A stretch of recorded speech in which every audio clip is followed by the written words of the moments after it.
देखिए, आप देखे हैं कि चंपारण सत्याग्रह के बाद आप अहमदाबाद मिल मजदूरों का हड़ताल हुआ, गुजरात में खेरा सत्याग्रह चलाए गए और इन सभी आंदोलनों के बाद भारत में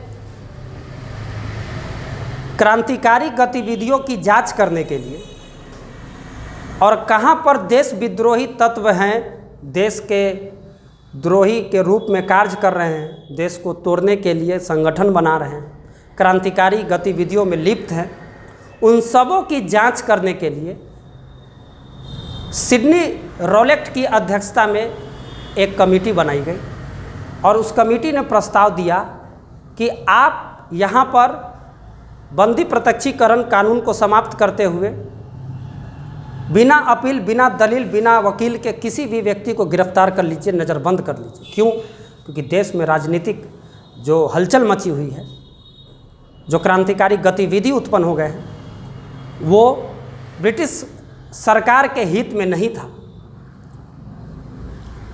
क्योंकि प्रथम विश्व युद्ध का समय चल रहा है। देश में पहले से अपने देश के अंदर आप देखेंगे कि अंग्रेजों के द्वारा उपनिवेश जो स्थापित किए गए और उसके जो कानून लाए गए, उसके खिलाफ आवाज़ें उठ रही थी। पंजाब सबसे अधिक ब्रिटिश गवर्नमेंट का आप देखेंगे कॉलोनियल सिस्टम के अंदर पंजाब सबसे अधिक विकसित राज्यों में से आ रहा है। अब इस पंजाब में क्रांतिकारी गतिविधि रोकने के लिए 19 मार्च 1919 को रॉलेट एक्ट लागू कर दिया गया और जैसे 19 मार्च 1919 को रॉलेट एक्ट लागू कर दिया गया तो पूरे देश में हड़तालें शुरू हो गई। दिल्ली, बम्बई, अहमदाबाद, पंजाब में हड़ताल शुरू हो गई। 30 मार्च से लेकर के 6 अप्रैल तक पूरे देश में देशव्यापी हड़ताल की आयोजन किए गए।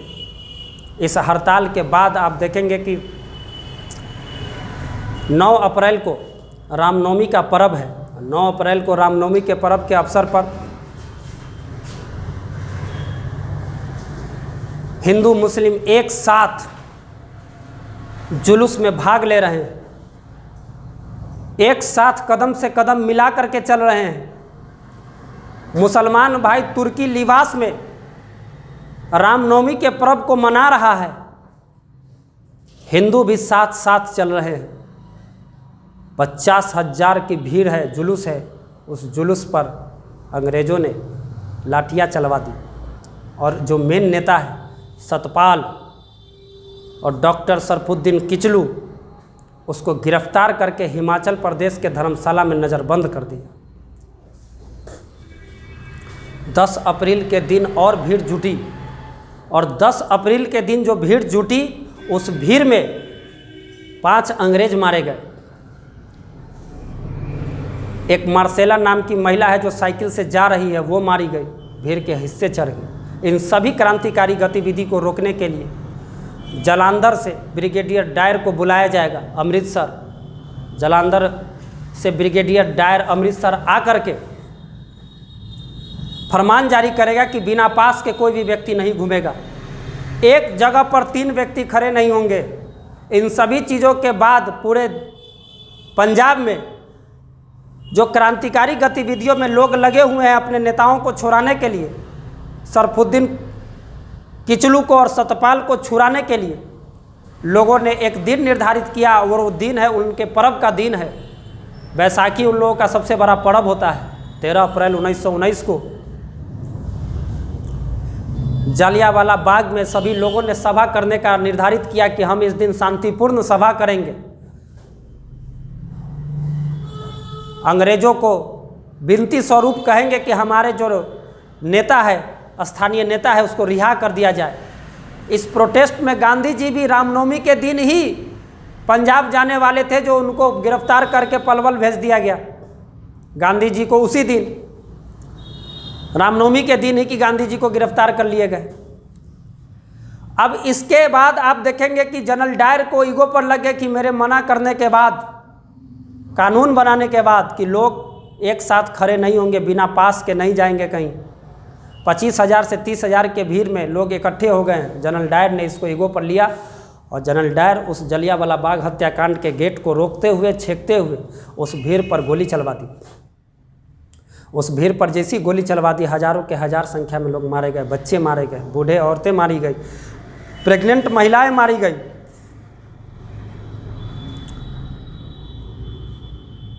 तो जालियांवाला बाग हत्याकांड एक निर्मम हत्याकांड है जिसका पूरे विश्व में आप देखेंगे कि इसके ऊपर लोगों ने शोक व्यतीत किया है कि इस तरह के कांड निर्मम हत्या को दर्शाता है, ये नहीं होना चाहिए।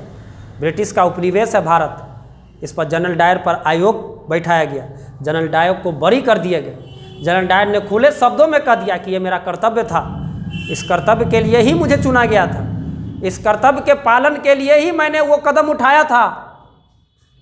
अगर मैं इस तरह से गोली नहीं चलवाता लोग फिर आते और मेरा मजाक बनता। उस मजाक बनने से अच्छा था कि मैंने गोली चलवाई, उनको एक सबक सिखाना था। जनरल डायर को बरी कर दिया। तो उसी समय आप देखें कि 1919 का ये साल है, तो देश में एक तो कांड हो गया जालियांवाला बाग हत्याकांड, और दूसरा जो युद्ध चल रहा है, प्रथम विश्व युद्ध का जो युद्ध है, उस प्रथम विश्व युद्ध में तुर्की ने जर्मनी और ऑस्ट्रेलिया का साथ दिया था ब्रिटेन के विरुद्ध जाकर के। अब जर्मनी और ऑस्ट्रेलिया का जो साथ दिया, उस साथ के कारण प्रथम विश्व युद्ध जब समाप्त हुए तो ब्रिटेन ने तुर्की का विभाजन करके खलीफा पदे समाप्त कर दिया। खलीफा आध्यात्मिक गुरु का पद था, जो पूरे विश्व के लोग, जो मुस्लिम समुदाय के लोग थे, उसको मानते थे खलीफा को। अब ये जो पद समाप्त कर दिया, उस पद के समाप्त के बाद पूरे विश्व में इसके लिए प्रोटेस्ट चलाए गए अंग्रेजों के खिलाफ। भारत में भी खिलाफत आंदोलन चले। आप 1919 का पीरियड है, आप देखेंगे कि हसरत मोहानी, मौलाना अबुल कलाम आजाद, अली बंधु, अजमल खान मिलकर के अखिल भारतीय खिलाफत कमेटी का गठन करेगा।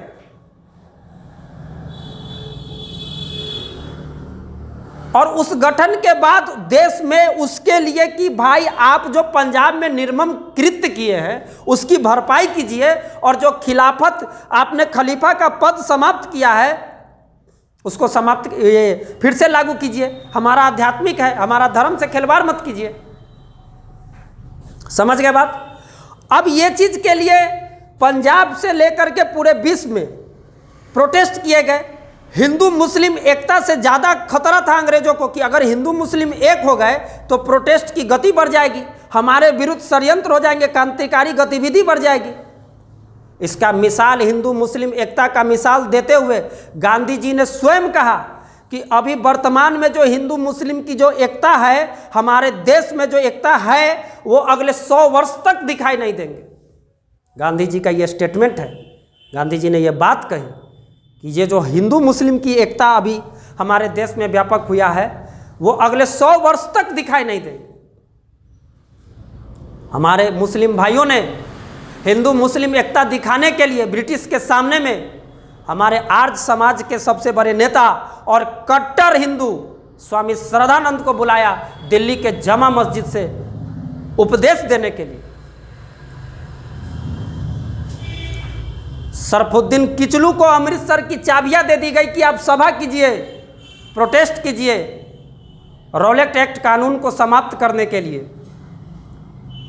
और वो जो तुर्की के खलीफा का पद समाप्त किया है उसको फिर से लागू करने के लिए। हिंदू मुस्लिम एकता की ये मिसाल सही में गांधी जी के कहे गए बातों को आज तक प्रूफ करता है।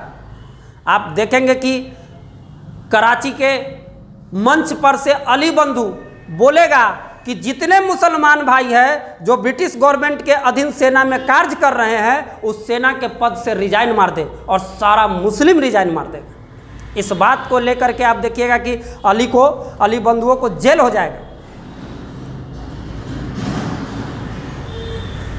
फिर जाकर के 1919 का आपका ये 1920 का पीरियड आएगा। 1920 के 31 जुलाई के दिन निर्धारित किया जाएगा खिलाफत कमेटी के तहत कि 31 जुलाई के दिन से हम लोग, आप ये देखेंगे कि असहयोग आंदोलन शुरू करेंगे कि हम किसी भी रूप में अंग्रेजों का साथ नहीं देंगे, असहयोग आंदोलन शुरू करेंगे। लेकिन दुर्भाग्यवश 1 अगस्त 1920 को यानी 31 जुलाई के रात में ही 12 बजे रात में 1 बजे रात में आप देखें कि बाल गंगाधर तिलक जो हमारे देश के लोकमान्य बाल गंगाधर तिलक की मृत्यु हो जाएगी 64 वर्ष की अवस्था में।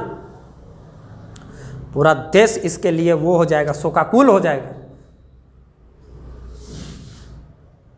अपने जीवन में जब तक रहे बाल गंगाधर तिलक किसी अंग्रेज का चलने नहीं दी। 1908 में अपनी पत्रिका केसरी में उन्होंने देश का दुर्भाग्य नामक शीर्षक लिखा था। क्यों लिखा था? मुजफ्फरपुर में कांड हो गए थे। प्रफुल्ल चाकी और खुदीराम बोस ने किंग्स फोर्ट की गाड़ी पर बम फेंकने का वो किया था, कोशिश किया था, लेकिन गाड़ी पर बम नहीं गिरे, केनेडी की गाड़ी पर बम गिर गए, जिससे 2 महिलाओं की मृत्यु हो गई। उसी को लेकर के जब बच्चे को फांसी दी गई, उसी फांसी पर केसरी में उन्होंने देश का दुर्भाग्य नामक शीर्षक लिखा, जिसके लिए उनको जेल हो गया, देश निर्वासित कर दिए गए, मांडले भेज दिया गया उनको, 6 वर्ष की कारावास हो गई। और जैसे ही मांडले में जेल में गए, गीता रहस्य नामक पुस्तक की रचना कर दी। 1 अगस्त 1920 को असहयोग आंदोलन जैसी लागू करने वाले थे, बाल गंगाधर तिलक की मृत्यु के बाद पूरा देश शोकाकुल हो गया। और उस शोकाकुल से उबरने के लिए जल्द ही गांधी जी ने इसकी भरपाई कर दी। सितंबर 1920 का कांग्रेस का कलकत्ता का अधिवेशन बुलाया गया, लाला लाजपत राय अध्यक्ष बने और इस अधिवेशन में पूर्ण रूप से और सहमति से असहयोग आंदोलन पारित कर दिया गया। असहयोग आंदोलन का प्रस्ताव पारित कर दिया गया। असहयोग आंदोलन के प्रस्ताव में सभी चीज़ों को बहिष्कार का वो किया गया, निर्देश दिया गया। सरकारी ऑफिस का बहिष्कार कीजिए, न्यायालय का बहिष्कार कीजिए, जो भी न्याय का कार्य होगा पंचायत के माध्यम से होगा, सरकारी नौकरी का बहिष्कार कीजिए। उसी समय आपके सुभाष चंद्र बोस 1920 में ICS की परीक्षा 4था रैंक हासिल करके प्राप्त करेगा, 4th रैंक है उसका पूरे वरीयता क्रम में सुभाष चंद्र बोस का। गांधी जी के कहने पर मोंटेग्यू को, चेम्सफोर्ड को त्याग पत्र दे देंगे कि हमारा पूरा देश असहयोग कर रहा है, हम तुम्हारे यहाँ ICS की नौकरी करेंगे। सुभाष चंद्र बोस 104 डिग्री बुखार में इंटर का परीक्षा दिए थे, 2nd डिवीजन से पास किए थे 1916 में। 1917-18 में उनके कॉलेज में विद्यार्थियों के बीच और अध्यापकों के बीच कुछ मतभेद हो गया। सुभाष चंद्र बोस को 1 साल के लिए कॉलेज से निकाल दिया गया। अरविंद घोष दयानंद सरस्वती को अपना आइडियल मानते थे सुभाष चंद्र बोस। बताइए, ICS की परीक्षा को रिजाइन मार के देश के असहयोग आंदोलन में भागीदार बन गए। सभी चीजों का बहिष्कार, जितने विदेशी कपड़े हैं उसको जलाया जाए। ये चीज को जैसे ही लागू किया गया, रविन्द्रनाथ टैगोर ने इस पर निर्मम वो बोला है कि ये अविवेकी कार्य, किसी भी वस्तुओं को जलाने का ये अविवेकी पूर्ण कार्य कर रहे हैं लोग। यहाँ पे ये इस तरह से जलाने वाला कार्य, होली जलाने वाला कार्य, वस्तुओं को, कपड़ों को नहीं करना चाहिए। खादी को अपनाने का वो निर्देश दिया गया। जैसी बहिष्कार का हुआ, आप देखेंगे कि जमनालाल दास है, काबरे है, जहांगीर, आप देखेंगे पुरुषोत्तम दास है, इन लोगों ने असहयोग आंदोलन विरोधी सभा बुलाई कि असहयोग आंदोलन के विरोध में सभा। ये उद्योगपति है वहां का, और इन्होंने असहयोग आंदोलन विरोधी सभा बुलाई। जमनालाल दास, पुरुषोत्तम दास, कावस जी डाबर,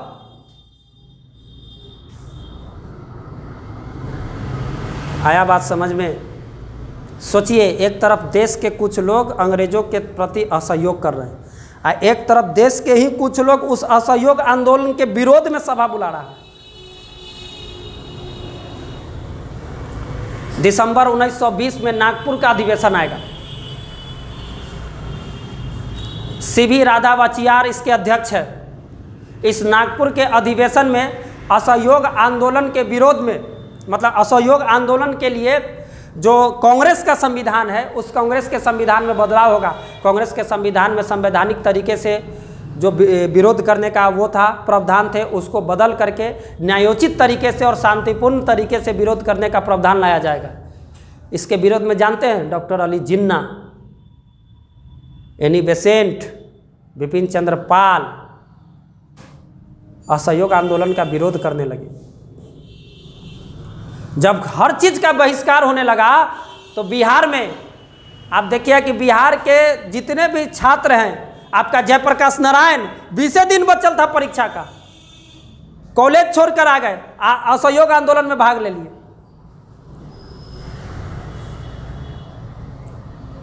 बिहार के छात्र सभी कॉलेज छोड़ छोड़ के निकलने लगे और उन छात्रों को पढ़ाने के लिए पूरे देश में 3 विद्यापीठ की स्थापना होगी, गुजरात विद्यापीठ, काशी विद्यापीठ, बिहार विद्यापीठ।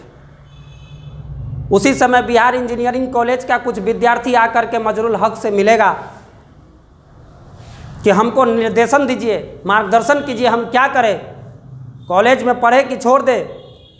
उनके कहने पर सभी विद्यार्थी कॉलेज छोड़ देंगे। इंजीनियरिंग कॉलेज का विद्यार्थी है वो सभी, और उस विद्यार्थियों को निर्देशन के लिए पटना दीघा मोड़ पर सदाकत आश्रम की स्थापना करेंगे मजरूल हक।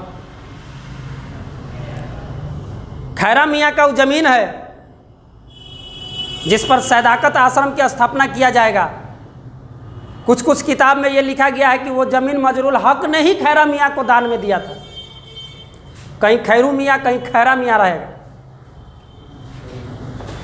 और उसी सदाकत आश्रम से मातृभूमि नामक पत्रिका का प्रकाशन करेंगे। जब नवंबर 1921 में ब्रिटिश का उत्तराधिकारी प्रिंस ऑफ वेल्स जब भारत की यात्रा पर आएगा, उस भारत की यात्रा पर आने के क्रम में उसके विरोध में कुछ लेख लिख देगा तो इसको जेल हो जाएगा, मजरूल हक को।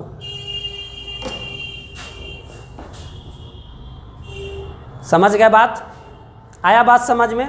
असहयोग आंदोलन का प्रोटेस्ट देखिए, एक बार आह्वान पर सभी चीजों का विरोध करने लगे लोग।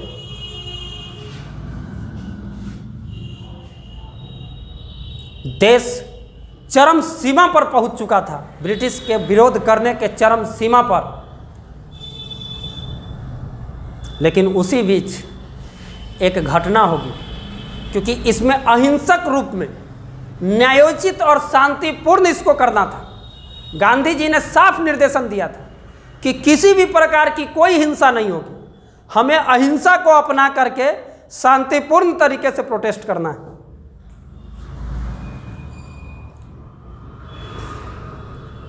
इसी बीच एक घटना घट जाएगी। डेट है 5 फरवरी 1922 का। 5 फरवरी 1922 उत्तर प्रदेश चौरा चौरी नामक स्थान पर किसानों के जुलूस जा रहे होते हैं। ये किसान शराब के विरोध बंदी का आह्वान करते हैं।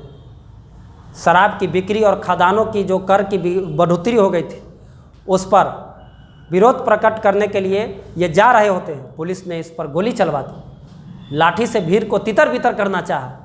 बदले में पुलिस को ही रेगेद रेगेद के लोग मारने लगा। पुलिस थाने की ओर भागे। जैसी थाने की ओर भागे तो सारे थाने को बंद करके उसमें आग लगा दिया।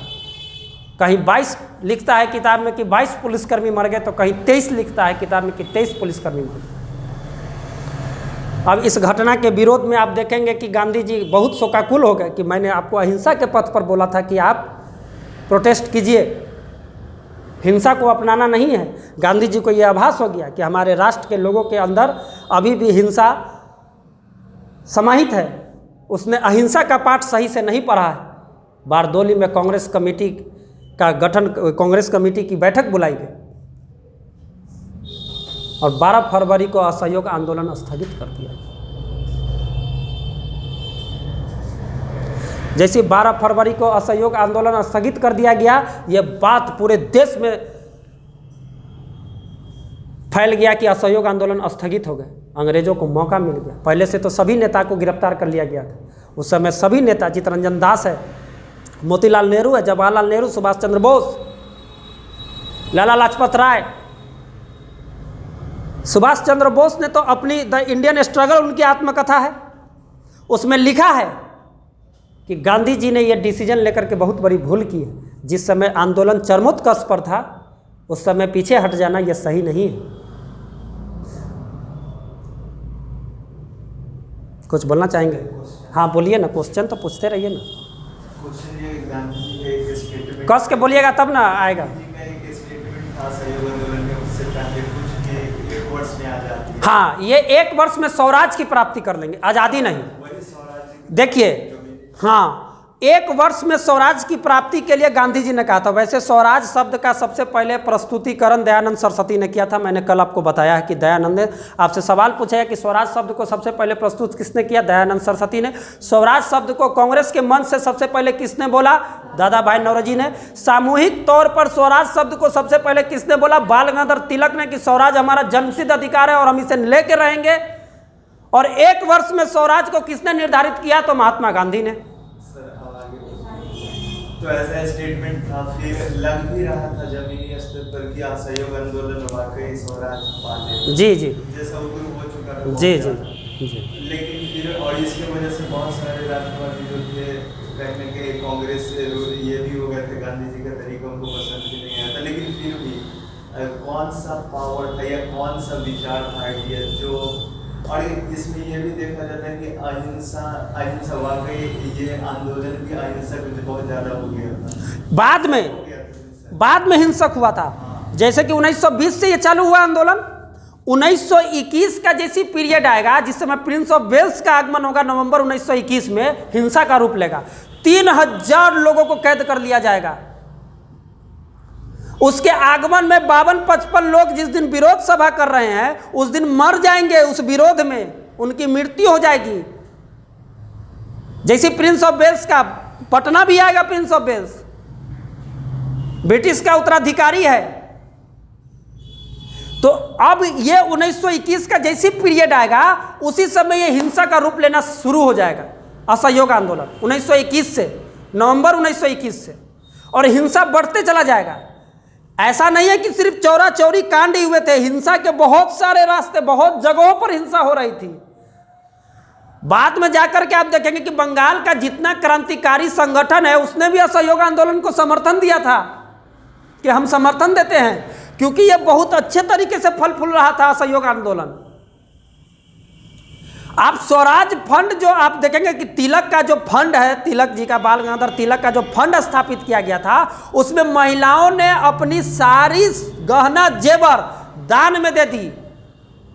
और इसको प्रोटेस्ट को बढ़ाने के लिए 6 महीने के अंदर में ही 1 करोड़ रुपए जमा कर लिए गए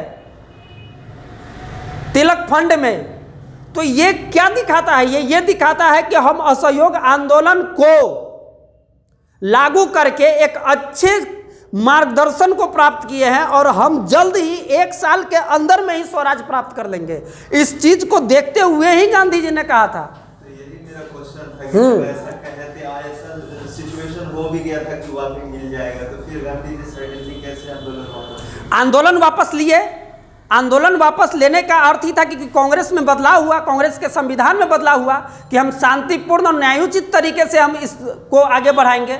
और इस बदलाव के कारण अली मोहम्मद जिन्ना ने और ये एनी बेसेंट ने असहयोग आंदोलन का विरोध करना चालू कर दिया कि आपने कांग्रेस का विरोध वो कर दिया, क्योंकि कुछ ऐसे लोग थे वो संवैधानिक तरीका से चाह रहे थे कि आज़ादी ले, जैसे CR दास, मोतीलाल नेहरू।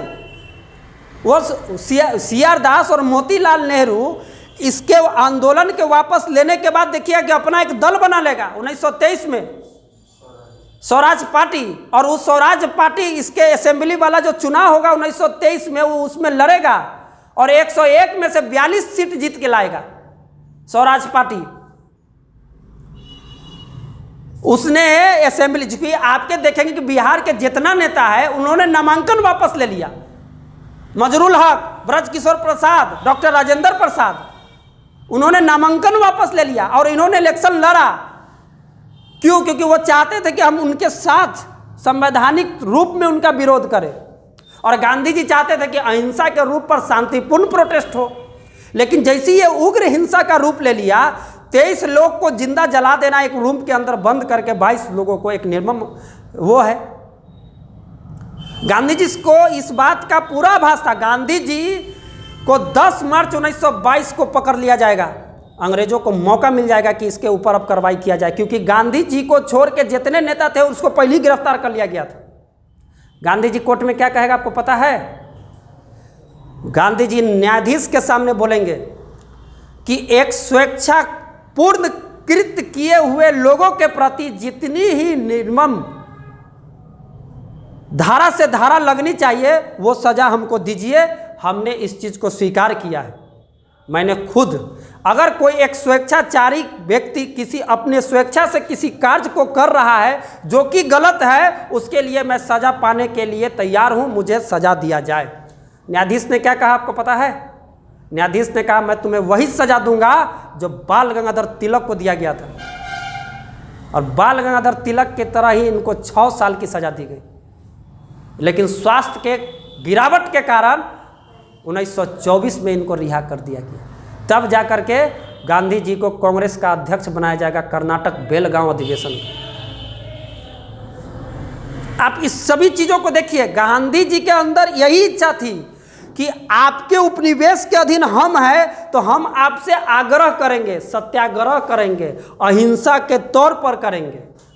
उन्होंने कहा, आपको मेरा वो स्टेटमेंट याद नहीं है, गांधी जी ने कहा कि अगर होम रूल के जो नीति है ये गलत नीति है, मैं इसका समर्थन नहीं करूंगा, और अंग्रेज पर आने वाली कोई भी मुसीबत या कोई भी किसी भी प्रकार का अंग्रेज पर दबाव उसके लिए अवसर होगा, बोले थे। तो इस चीज को समझिए, तो ये कांड जो था वो अवसर साबित हुआ ना उसके लिए। उसने रोलेट एक्ट को भी खत्म नहीं किया था। तो गांधी जी ने सारे चीज का वो जिम्मेवारी अपने पर उठा करके आग्रह किया जज से कि हमको सजा दीजिए, जितना कड़ा से कड़ा हो हमको सजा दीजिए। और न्यायाधीश ने भी स्टेटमेंट दिया कि हम तुमको वही सजा देंगे जो बाल गंगाधर तिलक को दिया गया था, और 6 साल की सजा दी गई उनको, महात्मा गांधी को। असहयोग आंदोलन एक तरीके से आप देखेंगे कि जो प्रोटेस्ट हो रहा है, देश के बच्चे भी लगे हुए हैं, औरतें भी लगे हुए हैं, बुजुर्ग भी लगे हुए हैं, क्रांतिकारी संगठन ने भी असहयोग आंदोलन को समर्थन दिया। अब जो उद्योगपति है जिसके सामान बिक रहे हैं, जो आयात निर्यात पर आधारित है, पुरुषोत्तम दास है, जमनालाल दास है, कावसजी डाबर है, उन सभी लोगों ने असहयोग आंदोलन विरोधी सभा बुलाई। अब जो संवैधानिक तरीके से लड़ना चाह रहे थे, उन्होंने नागपुर अधिवेशन में जैसी कांग्रेस के संविधान में बदलाव लाया गया, तो कांग्रेस के संविधान में बदलाव लाया गया तो उन्होंने कांग्रेस का ही बहिष्कार, असहयोग आंदोलन का ही बहिष्कार कर दिया। एनी बेसेंट हो, मोहम्मद अली जिन्ना है, विपिन चंद्र पाल है। तो गांधी जी का एक को ध्येय था, एकता, और एकता के प्रति उन्होंने कहा कि जो हिंदू मुस्लिम की एकता है अगले 100 वर्ष तक दिखाई नहीं देगी इस देश में। और उस एकता के अनुसार उन्होंने कहा कि हम शांतिपूर्ण तरीके से न्यायोचित प्रोटेस्ट करेंगे, किसी भी प्रकार के हिंसा का समर्थन नहीं करेंगे। और जैसी आंदोलन हिंसा का रूप लेने लगा, गांधी जी बैक हो गए कि नहीं भाई, हिंसा करोगे तो हम तोरा साथे नहीं रहेंगे। हिंसा हुआ, गांधी जी बैक हो गए। 10 मार्च 1922 की उनकी गिरफ्तारी हो गई, अंग्रेजों को मौका मिल गया, सभी नेता को गिरफ्तार कर लिया गया। अब जैसी 1922 की गिरफ्तारी होगी, पूरा देश टेंशन में आ जाएगा कि अब क्या होगा, क्या नेतृत्व होगा। इस जगह पर 1922 में आपका गया में अधिवेशन है कांग्रेस का। गया के अधिवेशन में चित्तरंजन दास बोलेगा, वो प्रस्ताव लाएगा कि हम अंग्रेजों के काउंसिलिंग में जाकर के इलेक्शन में भाग लेकर के अंग्रेजों के साथ लड़ करके उनका विरोध करेंगे। पूरा लोग, कांग्रेस के जितने लोग थे, चित्तरंजन दास के इस प्रस्ताव को ठुकरा देगा। तब चित्तरंजन दास कांग्रेस से इस्तीफा दे देगा। इस्तीफा देगा तो मोतीलाल नेहरू से मिलकर एक पार्टी बनाएगा 1923 में, स्वराज पार्टी। उसका बिहार में भी शाखा खुलेगा, श्री नारायण उसका अध्यक्ष बनेगा, अब्दुल बारी उसके सचिव बनेंगे स्वराज पार्टी का। विचारधारा देखिए, एक तरफ गांधी जी की विचारधारा, गांधी जी की विचारधारा क्या? अहिंसा और न्यायोचित शांतिपूर्ण, क्लियर।